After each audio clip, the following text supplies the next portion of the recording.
You're listening to the P.A.C.E Radio Network here at paceradio.net. The views expressed by the individuals during this broadcast are their own opinions, and they may not be the same as those of their group or other organizations they may be involved with.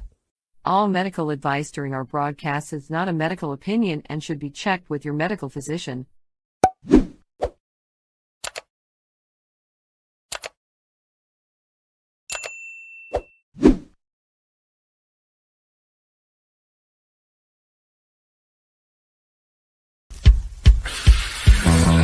Oh yeah, baby, you're lovely.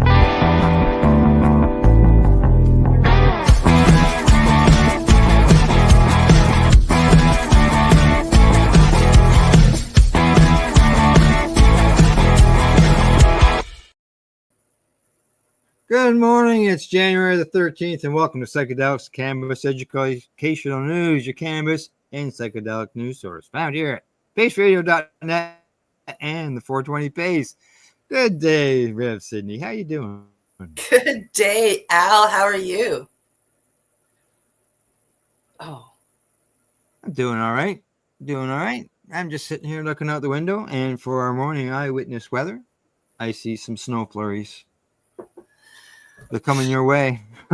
yeah. Well, they're predicting a warm Nova Scotia winter, so it might turn to rain by the time it actually. Yeah, maybe. Yeah, but other than that, I'm doing okay. I got some soft tissue inflammation going on in my knees, so That sucks. yeah, it does. It does, especially when it feels like it wants to explode. That's never good. But at least I know what it is. I've been checked out, all that stuff. Went to the doctors. Yes. Yeah. We had X-rays and things, so they know it's not arthritis or any bone fragments or anything floating around in there. So that's good.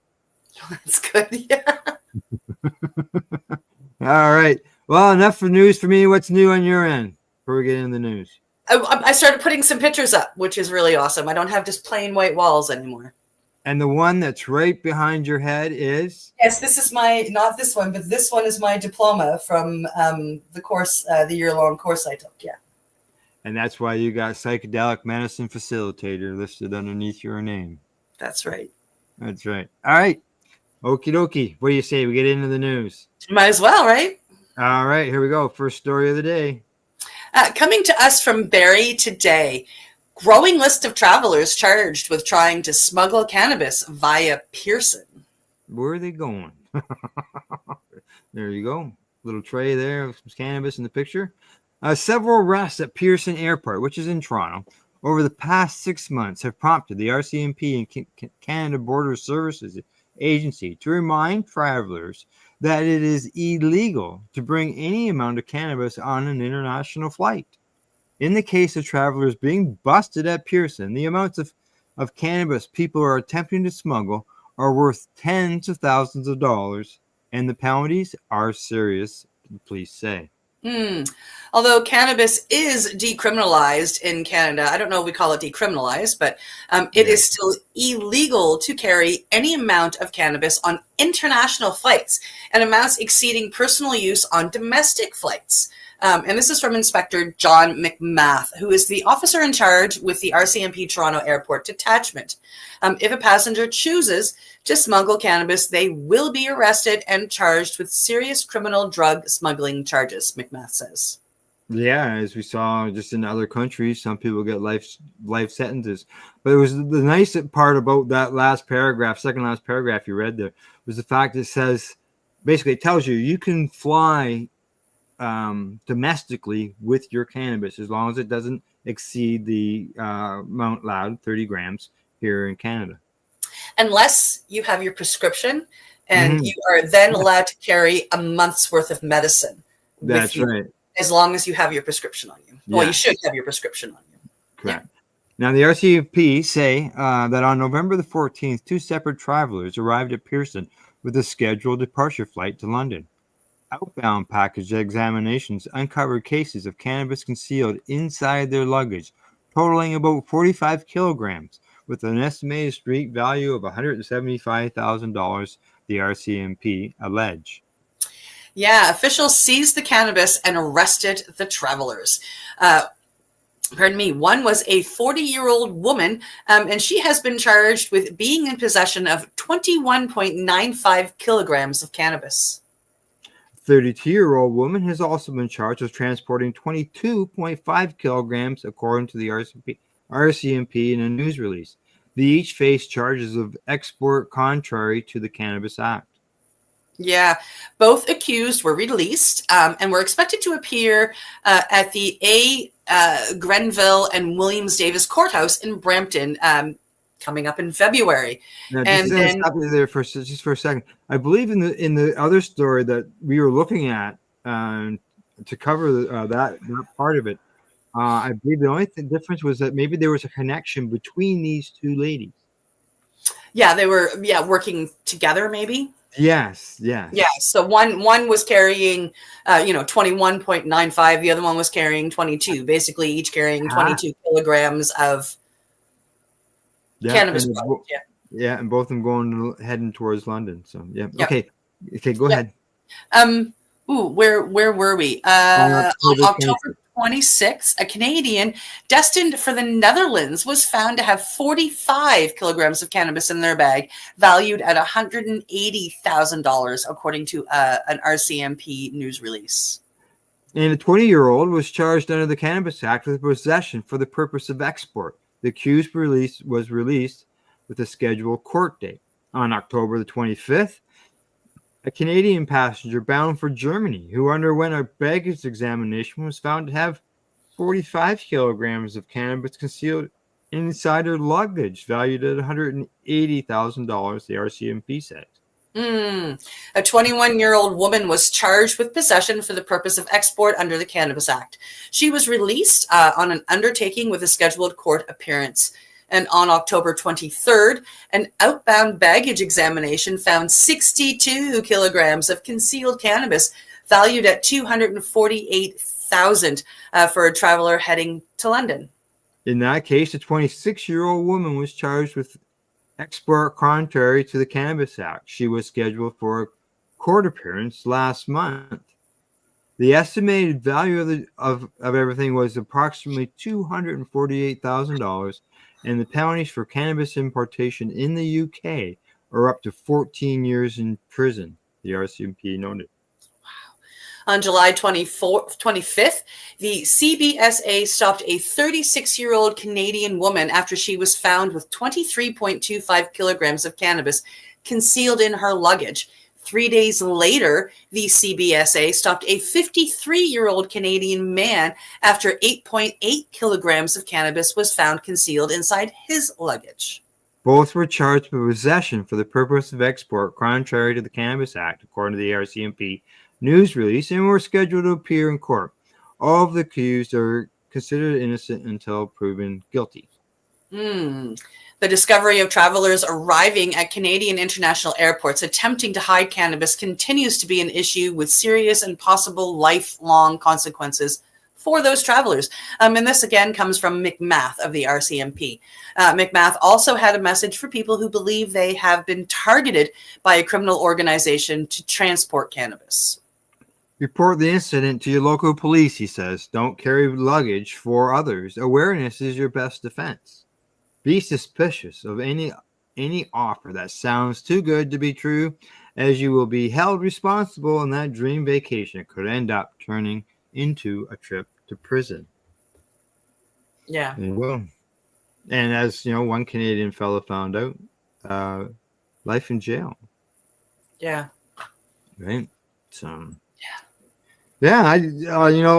It's not very often I see any stories of dealing with people smuggling cannabis, and so that one there, it came along, it had that whole list of almost people getting charged, and did you notice that they were all approximately the same weight, 20 to 23 kilograms? I saw that. Yeah. There was one that was a bit more, and then there was one that was a bit less, but they all were pretty close to like the 22-ish for the majority of it. And that makes me wonder, Are these people just doing it, or are they, like, that last paragraph said, being targeted? Or they're being targeted, yeah. Or is that the weight that they allowed to basically carry? Is that bring it up to the maximum that a passenger can have? Who knows? Yeah, All who right, knows? on to our next story, and here you go. What's up? Yes, coming to us from Marijuana Moment. New York bill would legalize psychedelics like psilocybin, mescaline, and ibogaine. Another psychedelics bill has been pre-filed in New York for the 2025 session. This one calling for the legalization of certain entheogenic substances such as psilocybin and ibogaine for adults 21 and older. Sponsored by Assembly Member Linda Rosenthal. Along with 8 co-sponsors, the legislation would amend state statute to make legal the possession, use, cultivation, production, creation, analysis, gifting, exchange, or sharing by or between natural persons of 21 years of age or older of a natural plant or fungus-based hallucinogen. Wow. Yeah. DMT, ibogaine, mescaline, psilocybin, and psilocin would fall under the definition of natural plant or fungus-based hallucinogens that would be legalized by the bill. Further, the legislation would authorize people to engage in psychedelic services with or without as well as the entheogens in religious ceremonies. State and local law enforcement would be prohibited from cooperating or providing assistance to the federal government for the purpose of enforcing controlled substances laws against activities made legal under state law. Interesting. The measure goes on to outline a series of protections. People can't lose professional licenses, public assistance, or be denied mental health or behavioral health services simply for using psychedelics. And their lawful use also couldn't be the sole basis for child welfare investigation. I'm pretty sure we've read that exact paragraph about cannabis a number of years ago. Yeah. I gotta say. New York localities wouldn't be allowed to enact laws criminalizing psychedelics, but they could adopt and implement legalization or legislation and policies which bear directly on or are related to natural plant or fungus-based hallucinogens in furtherance of the bill. Finally, the proposal would remove psilocybin, psilocin, DMT, mescaline, and ibogaine from the state's banned substance list. Yeah, the bill says the failed war on drugs has led to devastating consequences for people across the nation. The criminalization of certain substances has not only left countless people incarcerated, it also has prevented individuals from assessing natural hallucinogens that can provide relief in battling mental health problems, substance use disorder, chronic pain, or other health conditions. While the state has taken important steps by legalizing cannabis, more must be done to allow individuals to access the benefits that natural hallucinogens can bring, it says. It goes on to say that years of research into naturally occurring substances has documented their success in alleviating pain, substance use disorder, symptoms associated with post-traumatic stress disorder, anxiety disorders, including end-of-life anxiety and other conditions. Rosenthal filed a nearly identical version of this bill in 2023, but it did not advance out of the committee. She also introduced legislation in 2022 that would have simply removed psilocybin and psilocin from the state's list of controlled substances, effectively legalizing the compounds. Although also that year, the lawmakers sponsored a measure that would create a psychedelic research institute tasked with studying the therapeutic potential of the substances for certain conditions and making policy recommendations. Good. And Rosenthal's new bill is being introduced just days after another New York lawmaker, Senator Natalia Fernandez, pre-filed a measure that would legalize psilocybin therapy for patients with qualifying conditions. Under that proposal, people could receive psilocybin treatment from a certified facilitator in a clinical settings or at their home if they're unable to travel. Patients and facilitators would receive protections against state-level prosecution. Fernandez also filed an earlier version of the bill last session, but it did not move out of committee either. Only minor technical changes have been made in the last iteration. New York legislators have been pursuing psychedelics reform in a variety of ways over the recent years. Last year, for example, Assembly Health Committee Chair Amy Poland introduced a separate bill to legalize psilocybin for adults, provided they obtain a permit after undergoing a health screening and educational course. Bicameral New York lawmakers said at a briefing last year that there was a real chance that legislation to legalize psilocybin-assisted therapy would advance through committee, emphasizing that delaying action would neglect many people who need help with certain mental health conditions. That did not ultimately materialize, however. Yeah. We're in a mental health crisis, and so we need every tool that's available to us. Assemblymember Pat Burke, who sponsored another bill to create a psilocybin therapy pilot program for 10,000 people, said. He added that we're here to turn the page on the broader drug war.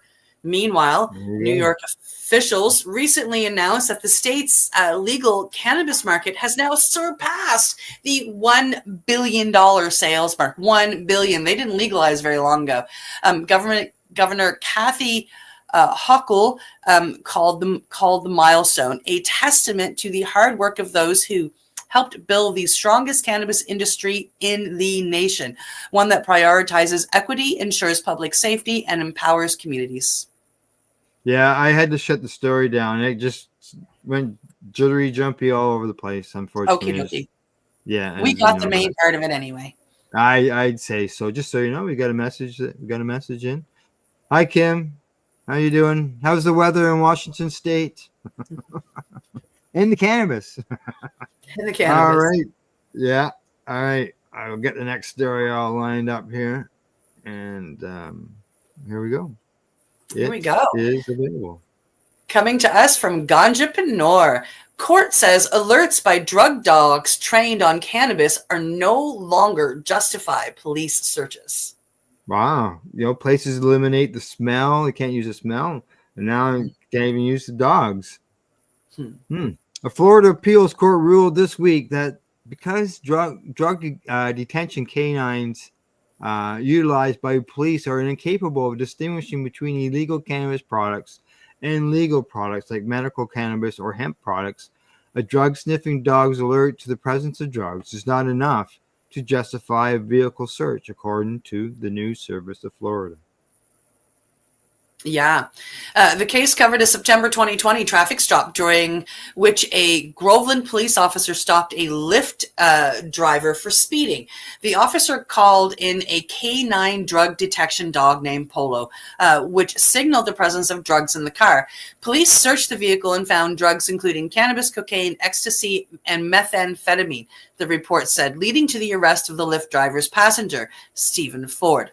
Ford had argued unsuccessfully at first that the alert of the drug dog trained for cannabis should be inadmissible evidence as it's no longer clear if they are alerting for an illegal substance. However, the 5th District Court of Appeals agreed with Ford and overturned the previous ruling by a circuit court judge on Tuesday. At the time when Polo alerted to a target substance in the Lyft vehicle, the police officers had no way of knowing whether Polo had detected an illegal substance or a legal substance, namely the THC in hemp or medical cannabis, that was properly prescribed and in the possession of a bona fide medical cannabis card holder. Whether the substance Polo smelled was legal or illegal was not really apparent, and thus his alert alone could not provide the probable needed cause to justify a warrantless search. Chief Judge James Edwards in the court's main opinion. There you go. That's why. In a concurring opinion, Judge Jordan Pratt of the court wrote that under the week's ruling, dogs trained to alert on cannabis can no longer provide the sole basis of a stop or search. No. Yeah, because they wouldn't have found all the other drugs if because of the cannabis is, Well, yeah. I mean, like the dog might have been alerting to the cocaine. They can smell Yeah. cocaine, so the dog, but you can't prove that because he had medical cannabis, Yeah. right? Yeah. And the dog is trained on all of it. So, I mean, we went through this here in Canada with legalization. They had to quite literally retire all of the drug sniffing dogs and retrain them without cannabis. Yeah. Yeah. An alert by a dog trained not to alert to cannabis or to alert to cannabis differently than it alerts to other drugs can still on its own supply probable cause, Pratt wrote. So, yeah, it depends on how the dog is trained. And dogs that are trained with the old war on drug thought. Yeah. Well, we got an update on the weather. Washington State, it's very cold here and super foggy. Ooh, yeah, we don't need that this way. No, we've had some fog. Within the last, week or two, we had some foggy times there. So, Yep. All righty, getting the next story lined up. This is the last one that we're gonna do before we break, and there you go. What's up? Coming to us from the Sun Times, cannabis growers convene at 2025 Nug Swap in Warrenton on Saturday. First time I heard of nug swaps was the Matt Murnoff show that came out of Vapor Central, and they would zoom in on the spot, and people would do swap nugs, and they're right there at the lounge, and then to see it now going on at events. This is interesting. So I thought we got to check this out and see what's going on. So here we go. There's a pitiful glint in Ed Maxwell's blue eyes on Saturday afternoon. He's seated with three other white beards at a table inside the Wyerton and District Curling Club. A man who calls himself Parts Unknown cuts up a dried crystalline cannabis nug with a pair of small pink scissors. Scroll. The upstairs lounge smells dank, and DJ Jax is setting up a scene at the 2025 Nug Swap Cannabis Festival and Growers Competition with a steady rotation of Pink Floyd tracks. Hey. Nice. Cannabis culture has understandably changed since the devil's lettuce became legal in October of 2018. Still, there's a lingering distrust for the old guard who spent decades skirting the law and growing plants for personal use. I've been growing since it became legal, Maxwell smiles. That's my story, and I'm sticking to it.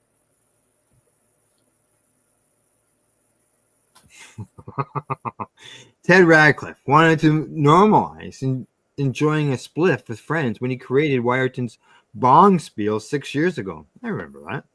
A weed-themed curling event aimed at fostering community spirit and creating an opportunity for cannabis enthusiasts to socialize. Thought to be the first of its kind in Canada. Yeah. Every weekend, people gather to throw back pilsners and have a few laughs. With cannabis now legal, boy, does it seem strange to spark up a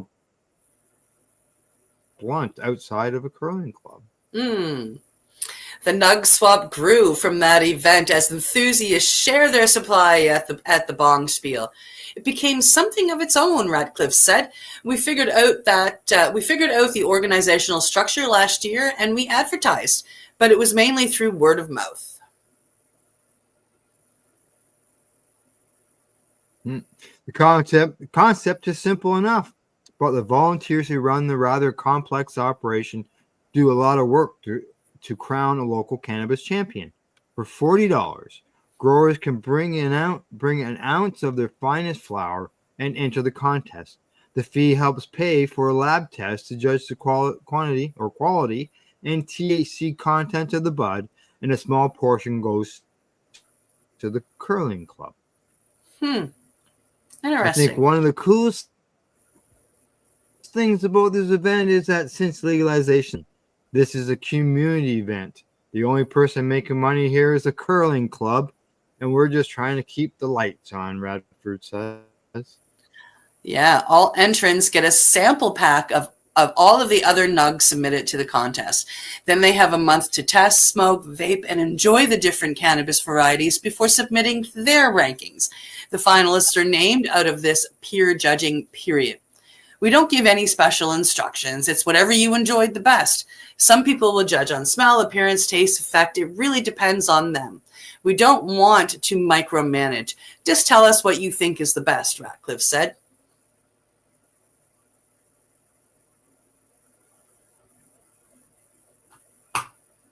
Samples from the finalists are sent to an expert panel that includes judges from sponsors Loon Rise Farms, a cannabis grower in Teeswater, and High Society, a legal cannabis dispensary in Owen Sound.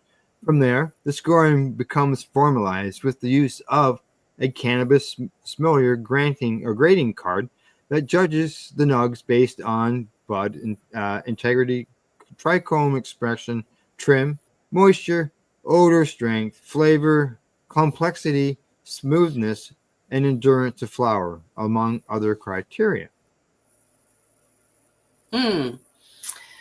Last year, Crescendo, created by Sean Dales of Oxyden, took the top prize with an average score of 83.85 and 30% THC content. This year, the organizers co-defined the samples A1 and B3 and so on to avoid any preferential treatment. That's to say, banana cream pie became something like A-5, so fans of the named bud wouldn't be swayed.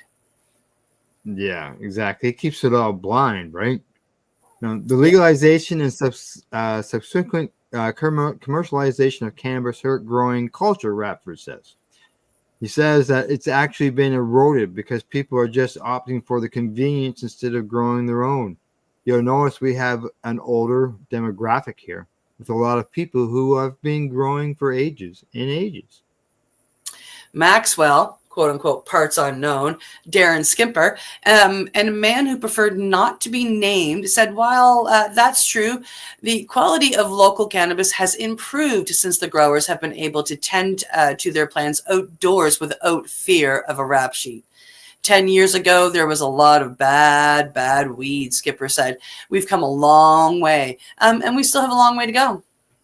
Yep. Marty Johnson turned growing quality farm crafted cannabis into a business in Teeswater.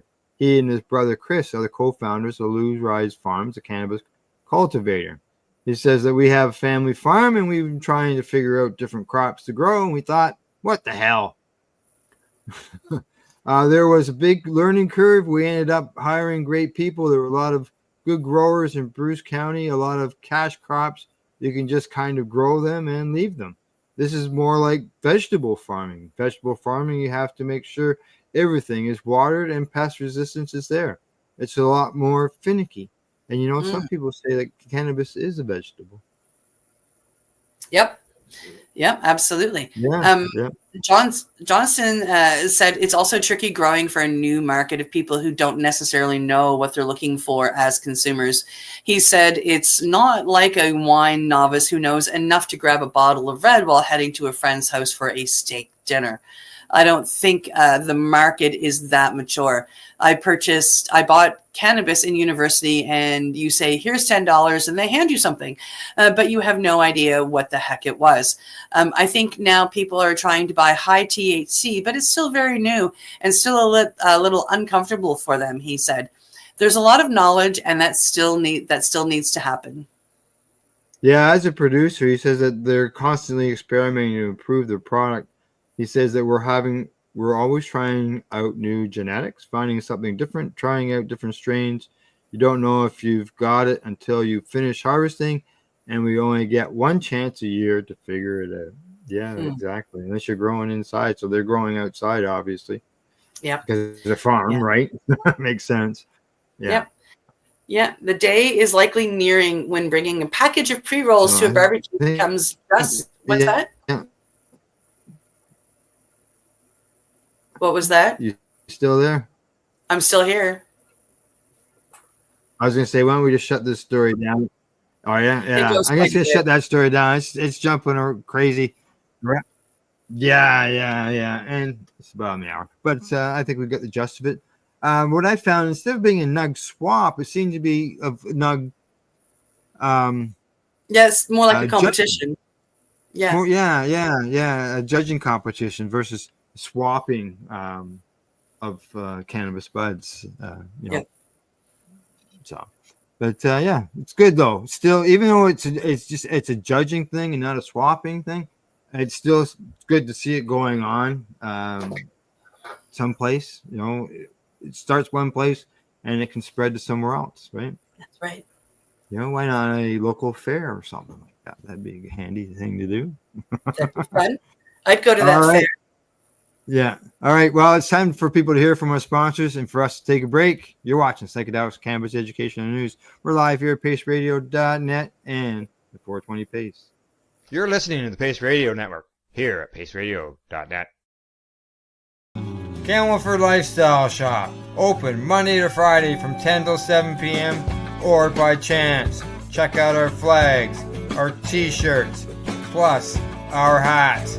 And look of that supply of rolling papers, plus much more. We've got bongs and your favorite herbal vaporizers. Look at all the incense we have. As well as, for those who collect knives, check out these knives in our collection. And while you're here, stop in to see Shay at the piercing room, where you can get poked by Shay. Daily deals, check them out. Campbellford Lifestyle Shop, 17 Bridge Street West, Campbellford, Ontario. When you have a pain that's reached its peak, Legacy for 20, it's so unique. If organic cannabis is what you seek, here's your trusted partners 7 days a week. Suppository salves, vapes and drops, topicals, edibles, infused pop. Just when life seems like it ain't easy, at Legacy 420, enjoy a pop freezy. Lab tested products, make them the GOAT. Legacy 420 out on your road. Legacy 420 in Tyndonega Mohawk territory. Indigenous organic cannabis at its finest. What do you find at PACEradio.net? People advocating cannabis education.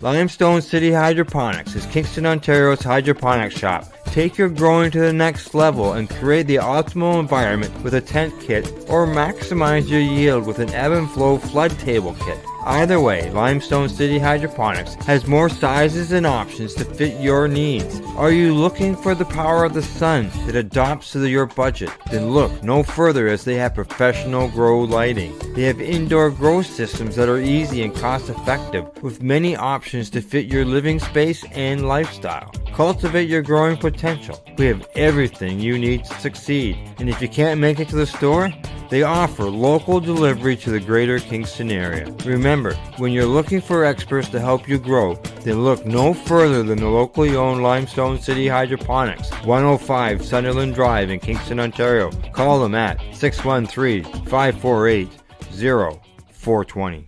Are you looking for non-stop, continuous cannabis and psychedelic programming? If you are, then turn your browsers to 420radio.ca or PACEradio.net, where you will find the 420 PACE re-rolled Saturday. Everything gets started at 8 a.m. Eastern Saturday morning. You're listening to the PACE Radio Network here at PACEradio.net. Hey, you're back. Psychedelics and Cannabis Education News. We got, 4 more stories to cover, Cindy? We do. We do. All righty, let's go. First one's up. Coming to us from Mugglehead Magazine. Tennessee man handed sentence for delivering cannabis to prison inmate with drone. You know, Cindy, you always hear me talk about being in between the reserves. And I have access to a lot of stores. About 40 minutes to the south of me and about an hour to the east of me are several prisons.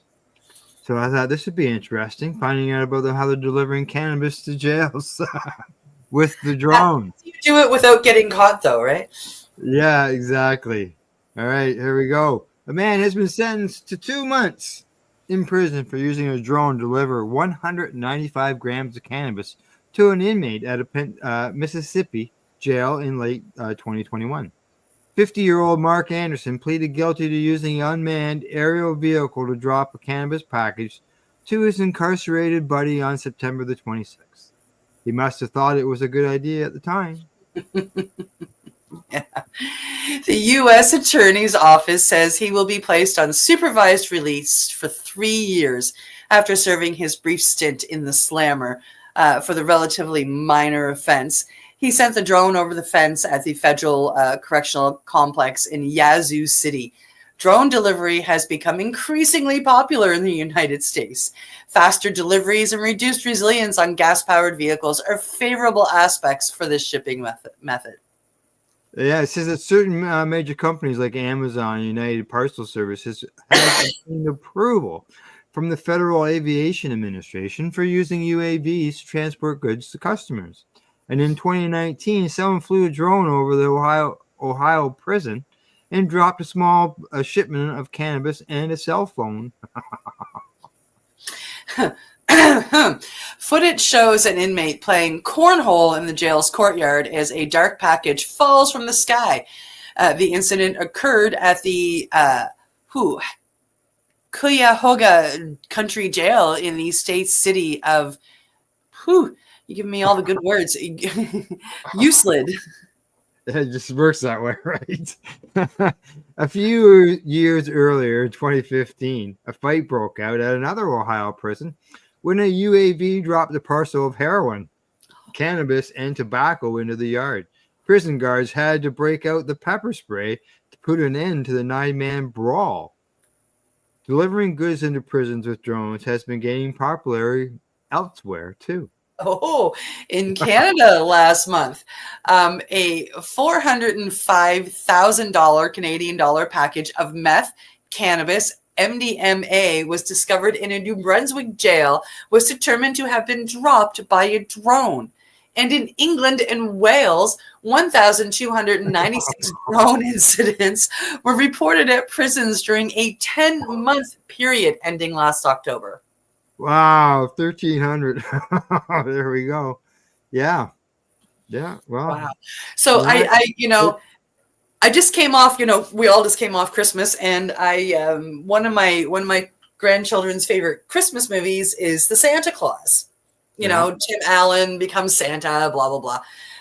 Well, they made a Santa. It's called The Santa Clauses, and it's a TV show.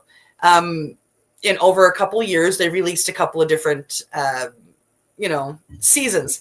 Mm-hmm. Well, the new Santa Claus, that's what he's all about, is delivering everything by drone, everything. And so, yeah, it was, that's what this story made me think of, was the Santa Clauses, where they deliver Christmas all year long via drone. Oh, I was going to say, does that mean that Rudolph and the crew have been put to pasture? Maybe they're named after the drones. Maybe. Yeah, maybe. All right, next story is up. Coming to us from Stratcan. Handcrafted hash holes, a hit in the Canadian market. Hash. 2 BC companies are bringing a joint experience to the market as the nation's cannabis industry continues to mature and evolve. Terrence Lee, a cannabis enthusiast in Vancouver, has been bringing his hand-rolled hash hole joints to the BC market for about a year. Now in limited batches, through the Promises Direct Delivery Program, the joints are filled with hand-selected inputs and hand-rolled by a team of 4. Lee says he was influenced by products he's seen gaining a foothold in markets like California and BC's legacy market, and he wanted to elevate the pre-roll experience for Canada's legal market. The concept of the hash hole isn't something new, he explains. It's been around for a while and has been popularized recently in the California market. We just wanted to provide something like that experience. He explains that ensuring a quality experience starts with sourcing high quality materials for the 1.5 grams of flour and half a gram of hash in each 2-gram pre-roll. Lee and his small team will work with producers who want their products featured in this kind of product before hand rolling them at a small facility in Vancouver. The way the joint smokes, you can't really cut corners with anything, so it will show in the final product continuously. I'm not just putting together any flour and any rosin. There's a curating process, and the jelly platform itself provides an opportunity for other LPs from flour to rosin producers to get showcased on the packaging itself. So it gives them a chance to showcase their product in a unique way. When Lee first launched the jelly brand in 2024, it was initially just him hand rolling them all. With the product's popularity increasing, he said he's been able to bring on 3 others, a second hand roller, his friend, and 2 others, who handled the prep work beforehand. The entire process currently can hand roll around 150 joints a day. Wow, 150 joints. I'm going to scroll back up. Now, it says something about some foam stuff. I scrolled back to the pictures, and you can see a picture there. I don't know if you've got it in front of you. Yep. Like, is that the, like, I'm wondering, what am I looking at that's white around that? It's the bottom right-hand picture. I don't know what, I'm sort of curious to what that was. Are you looking at the joints that are rolled there? Yeah, to the right of those joints. You look to the right, the bottom right-hand corner picture. There's that white, it looks like white stuff, unless that's the cannabis. And then that's the hash in the center of it. Oh, I mean, like, that could be cannabis. That could be, I don't know. Yeah, because it's just that it looks white to me. That's all. Okay, yeah, no, you're looking at the cannabis rolled around and it's just a light colored cannabis, I think. Yeah. Okay. Let's see, where were we? In addition to being available in a handful of BC retailers through the direct delivery program, jellies are also available nationally to medical cannabis patients through Mendo Medicinal, and soon will be through Recover Can. We really ensure that the flour and the rosin we're getting from producers are high quality and it performs right, because at the end of the day, we're creating something that we want to smoke ourselves. So the QC aspect of it is very important. The reason why it burns so well is a combination of the inputs plus how we roll them. A second BC company, Pure Sun Farms, a large greenhouse producer about an hour south of Vancouver, also recently released its version of a 2-gram infused hash hole style pre-roll dubbed the Canazar. The 2.1 gram Twax Blunt recently launched under Pure Sun Farms Soar brand. The product is currently available in some stores in BC and will be available in other markets like Alberta and Ontario later this year. Twaxing is the process of combining cannabis flower with an extract in a joint. Well, that's the first time I've heard it. Orville Bovinshin, a president of Pure Sunfire, says he has been trying to bring this product, first developed by Carolyn Cudmore, to market for about 5 years. Made entirely with Pure Farms inputs, cannabis flower, shatter, distillate, and kiff. He says there were numerous challenges to ensure they could replicate the kind of quality of Cudmore's products while meeting the scale required to appeal to provincial buyers. He says they spent years researching the product, ensuring they could replicate it in a way that created the consistency required by Health Canada regulations, while also maintaining the quality of the traditional product and crafting them at a price point that consumers could still embrace. The 2.1 gram pre-roll contains flour wrapped around a hand-rolled shatter snake and then covered in distillate and keef. Bovichen says they experimented with different inputs, different sizes of the snake, and various ways to roll and pack before arriving back where they started with the original design. I mean, it's experimenting, finding out, and turned out they liked the first one better. He said they say that everything that we did impacted the quality in some kind of way. We ultimately came back to the design that Carolyn made It was the best design. It got the best feedback from our sensory trials, and it performed the best. Highlighting their dedication to maintaining high quality of the product, he says the first batch of products they sold into the BC market was just 1,300 joints. They had initially rolled 2,000, but the company decided to hold back 700, which they felt didn't match the strict quality standards. Cudmore wants consumers to understand that each hand-rolled product is a work of art meant to be shared with others. The Canazar is a throwback to legacy days when every joint or blunt was a work of art. She says, I spent years handcrafting and perfecting the recipe to create a multi-dimensional layered experience. And now, in partnership with this incredible team, I have the privilege of bringing the art of twaxing into today's market. The Canazar to even more Canadians. Gather your friends. You'll want to share. Could burn for a while by the sounds of it. Bovinshin says a team of 12 hand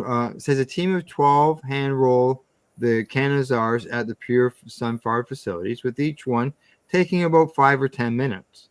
They've been busy preparing for the next orders, which will be placed in the BC market as well as Ontario and Alberta later this year. Yeah, this is a product that's here to stay, says the company president. It's also a sign of what we can do. We're not just a large and expensive flower producer. We're so much more than that. We're very passionate about what we do, and we're very passionate about the products we make. And this is one of those products that fits our company well. It helps show a different side of what we are. We are truly passionate about cannabis in all forms and shapes that you can think of. There you go. Yes. Hash doobies. I know that I didn't buy. Obviously, there's products not here yet, but I have bought some hash joints, just straight hash in them, and like 25 minutes later, burns for a while, right? Yeah, they do. Yeah. Well, our next story that we've got coming up, campers and those who like the outdoor life, you may want to listen up. There you go. Yeah. Coming to us from cannabis.net, spray CBD to control mosquitoes instead of pesticides. CBD found effective in killing mosquito larvae. There you go. CBD for pest control. New studies show CBD is effective killing larvae of yellow fever mosquitoes.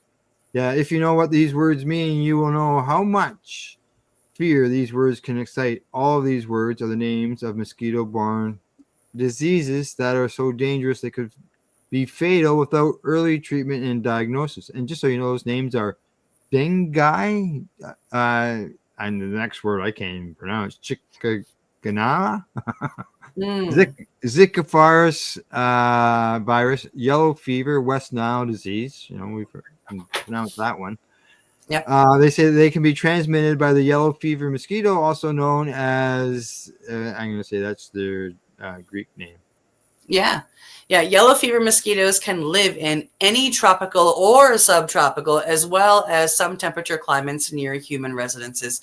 There are many ways humans can inhibit the proliferation of these mosquitoes, particularly targeting a reduction or total elimination of eggs and larvae in human dwellings.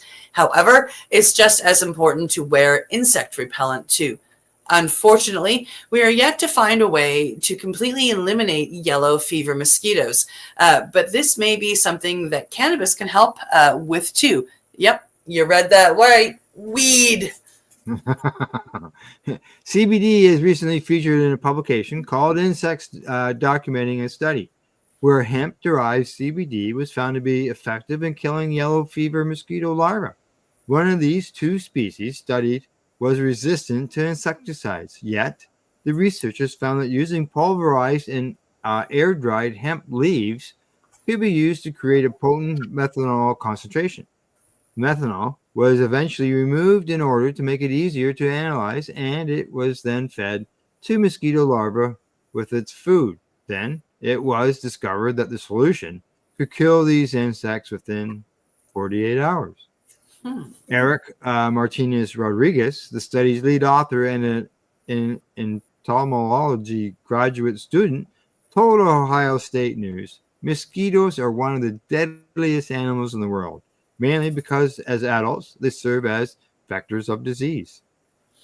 Yeah, if you compare the amount of hemp extract needed to kill 50% of the population to other synthetic conventional insecticides, it is on the high side. But when you compare it side by side to other natural extracts we have tested in our lab, only a relatively low amount is required to produce high mortality values in larvae, Rodriguez disclosed in the interview. It's also good to note that hemp is a sustainable crop, so compared to other plant-based insecticides, it could be a good choice and produced economically, as Rodriguez. Yeah, he continues on with CBD is a compound that appears to be safe for people and our companion animals to digest. Explains Peter Marina, the study's co-author and an entomology professor at Ohio State University. He says that it'll be interesting to learn more about how CBD interacts with various proteins in mammals and insects to understand why it's safe for people but not insects. Interesting. Yes. Yeah. Why? I wanted the same thing. Yeah. This isn't the first time that cannabis has been studied for its potential applications as an insecticide. According to a recent scientific review from researchers at the University du Sol du Santa Catarina, together with investigators at the University in Sao Paulo in Brazil, analyzed the impacts of cannabis on the eggs, larvae, pupae, and adult vector insects, including 4 mosquito species and a type of flea, using existing studies. And the researcher said the results revealed the potential insecticidal effects of cannabis in the form of nanoemulsions, extracts, and essential oils. Different cannabis formulations showed an insecticide effect on the developmental stages of 5 species of medically imported insects, read the report. The larval phase was the most studied. It was approached in all the article reviews and taken into account all the cannabis formulation formats, the author said. The findings further cement the fact that cannabis should be explored much further as a natural, safe insecticide, especially for targeting dangerous insects that can cause life-threatening disease to humans. However, we ought to clarify that despite the reported cannabis insecticide action on this insect vector stage of development, there are still few studies that have approached the effect of this plant on the vector's larva stage that would allow an effective conclusion considering each formulation. All right. Oh yeah. Okay. We still got one more story. Okay. Keep going. Meanwhile, researchers have also looked into the potential use of cannabis as a pesticide. Yeah. Cornell University investigators from the School of Integrative Plant Sciences discovered that a high concentration of cannabinoids from hemp leaves may have deterred insects chewing it compared to other leaves that had less cannabinoids. Well, that's really interesting. Yeah. Obviously, mites don't have a problem with the leaves. No. Now, according to Larry Smart, a Cal's professor and plant breeder, there's a great lack of studies looking into why cannabis plants evolved to contain over 100 unique cannabinoids. He says it has been speculated that they are defensive compounds because they primarily accumulate in the female flowers to protect seeds, which is a fairly common concept in plants. But no one has put together a comprehensive set of experimental results to show a direct relationship between the accumulation of these cannabinoids and their harmful effects on insects. Well, when Cornell University began their hemp breeding program in 2017, that's when researchers observed a strange phenomenon. Hemp from Ukraine, which didn't produce cannabinoids, were far more vulnerable to being eaten by Japanese beetles. However, other hemp varieties that did produce cannabinoids didn't have the same results. In the absence of the cannabinoids, we saw heavy insect damage, and in the presence of them, we saw much less damage. And in conclusion, we do not need more studies on this subject. It's clear that this is an angle worth exploring.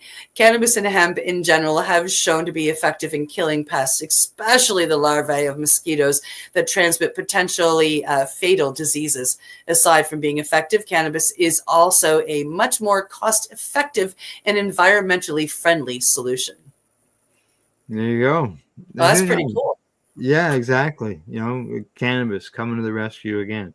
And Yeah. it would be nice to know, like they said, like why does it kill the insects, the larvae of the insects, but it doesn't have effect on us? On mammals. Yeah. Maybe it's got to do with it's such a low whatever. If it's the cannabinoids, yeah, this is, I don't know. Interesting. I guess someday we'll find out, right? Okay. We'll learn eventually. Exactly. We will, just like others do. All right, here we go. Next story, or last story of the day. Coming to us from Green State. New to cannabis? Here are the best products to start with. Cannabis acceptance is on the rise, and legions of stoners is stronger than ever. This increased demand has led to the proliferation of interesting products like cannabis cocktails, bath bombs, and sensual lubricants, to name a few.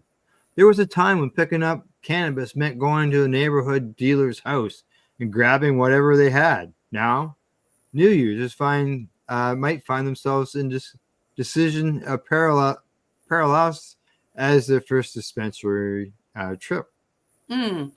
Questions start flying when confronted with the often lengthy menu at the cannabis shop. Should you try an edible? Will it make you too high? Should you go with an old-fashioned joint? Or will you be missing out on something better if you do? What are the cannabis concentrates and how do you consume them? Oh my God. Oh no, there's so many choices.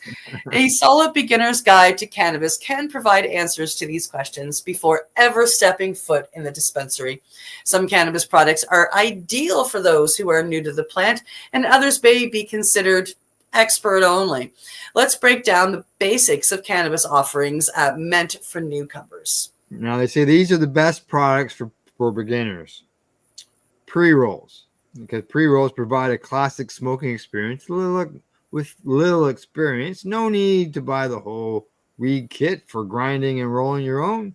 That is already handled. While pre-rolls are easy to smoke, they can also be hotbed for low-quality bud. Yeah, knowing how to shop the products is essential. Ask the bud tender for sun-grown or clean green certified brands. Joints rolled with full flower rather than shake would be ideal if possible. Check whether there is added hash or other concentrates, as this might be a little too intense of a high for first-timers. Lastly, check the packaging date. Old joints will burn hot, which is not a great experience. When it comes to edibles are an excellent starting line for new cannabis consumers. They deliver a concentrated dose of cannabis over a metered period. Smoking cannabis can hit the brain immediately, but most garden gummies take at least 10 to 15 minutes, sometimes 30 to 60 minutes to kick in. And on top of this, they'll last several hours. These pluses come with a few cons, though. Effects can take up to an hour to kick in, which might inspire some to eat more cannabis as they wait, which does happen. This can lead to getting too stoned, which is often very uncomfortable. Having too much cannabis can lead to paranoia, nausea, hallucinations, and similar potential day-ruining symptoms. The effects of edibles can often feel more intense than a few hits of a joint. The body metabolizes eating cannabis differently than smoking. This could look like a robust body effect or extremely befuddled mind. Be warned, the experience of eating edibles is different from smoking before buying an infused snack. Yeah, it going through the liver converts it to Delta 11. Yeah. And, don't think that, hey, I'm a big guy, I can eat this whole thing. I can handle 100 milligrams. I've got a friend who makes me look like I'm this big, and he's a big, muscly guy, and he can't eat 2 milligrams. He's stoned for 3 days. Oh, wow. Yeah. So Just so you know. Tinctures and drinks, THC tinctures and drinks offer familiarity to consuming cannabis. They act pretty much the same as edibles. Tinctures are an extraction combining cannabis with alcohol or oil. They are most often taken under the tongue, but can be added to cannabis cocktail recipes or into food. They can take a long time to kick in, but people often start feeling the effects as fast as 15 minutes. Tinctures come with various cannabinoid formulations. Some have more CBN for sleep, while others have more THC heavy. Cannabis drinks like seltzers and alcohol dupes are a fun way to introduce newbies to the cannabis world. They are similar to what many are used to drinking in social situations and come in different cannabinoid combinations. Some offer small doses of THC with equal parts of CBD, and others might have minor cannabinoids like CBG to help promote a clear mind. Liquid cannabis is an excellent introductory product for beginners. Just be sure to keep them separate and clearly labeled so nobody accidentally has THC expecting bubbly water. Yeah. Yeah. Now, as far as topicals, they say topical cannabis products include balms, lotions, lubricants, skincare, and so much more. Anything that rubs into the skin. Cannabis bath bombs could be considered a topical cannabis product. Like tinctures and drinks, these come in specific formulations. Many of them are built to relieve pain, but they can also have other purposes. These rarely get a person high, though. Transdermal cannabis patches do exist and are often considered more of a medical product. Ultimately, the goal is to find a cannabis product that makes you feel comfortable and safe using cannabis for the first time. For a first-time experience with little risk, start with a low dose of one of these products and work up until you feel the desired effects. Then have fun experimenting as your knowledge of cannabis grows safely to a higher level. Yeah, there you go. Good advice. Start low and slow. Yep. Yeah, you'll get it figured out, and you'll have fun while you figure it out. Yeah, exactly. I'm still trying to figure out what I can consume milligrammage wise. Mine changes on the regular. Before I went and did any of the psychedelic healing medicine that I did, I would eat 2,500 milligrams a day to help control, mental, emotional, and physical pain. Now if I ate 2,500 milligrams, I'd be asleep for a week. Yeah, I know. I've done some checking on things, and the numbers are all over the place. Yeah. As far as how much THC, I've a 500 milligram package, no problem, but then get a buzz off of something much smaller than that. And it depends too. When it comes to your edibles, you also have there's a lot of research to be done, and this is something that we learn as we go through. It depends on how and what it is infused with. Yeah. If we're talking it's infused with FICO, it's one thing. If it's infused with shatter, it's another, et cetera, et cetera. So you have or if they're consuming it within chocolate. Yep. Or, what other substance, right? Yep. So there's a few factors, that's for sure. That's all right. right. Anything before we say goodbye and sign off? I don't think so. Thanks for joining us. It was great to see everybody.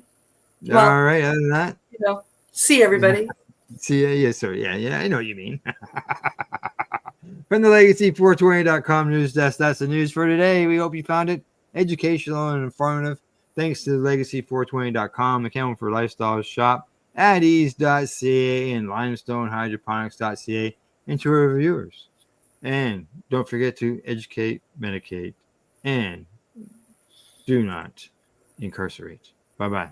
You're listening to the P.A.C.E Radio Network here at PACERadio.net.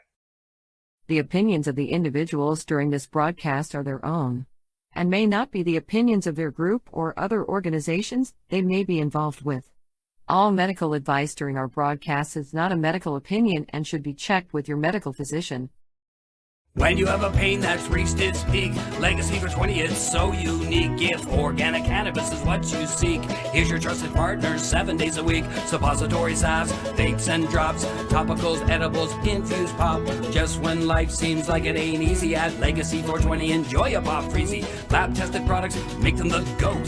Legacy 420 out on your road.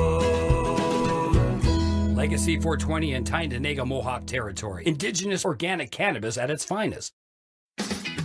Enjoy the buzz of legalization with Campbellford Lifestyle Shop. From lights to plant nutrients, books, consumption accessories, and more, we've got all your basics to grow or consume cannabis. Visit our info center or take a look at our piercing services and body jewelry, now available in-store through Campbellford Lifestyle Shop, 17 Bridge Street West, Campbellford. Limestone City Hydroponics is Kingston, Ontario's hydroponics shop.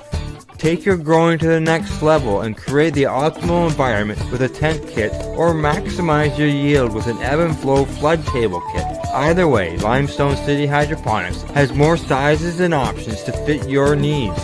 Are you looking for the power of the sun that adapts to your budget? Then look no further, as they have professional grow lighting. They have indoor grow systems that are easy and cost effective, with many options to fit your living space and lifestyle.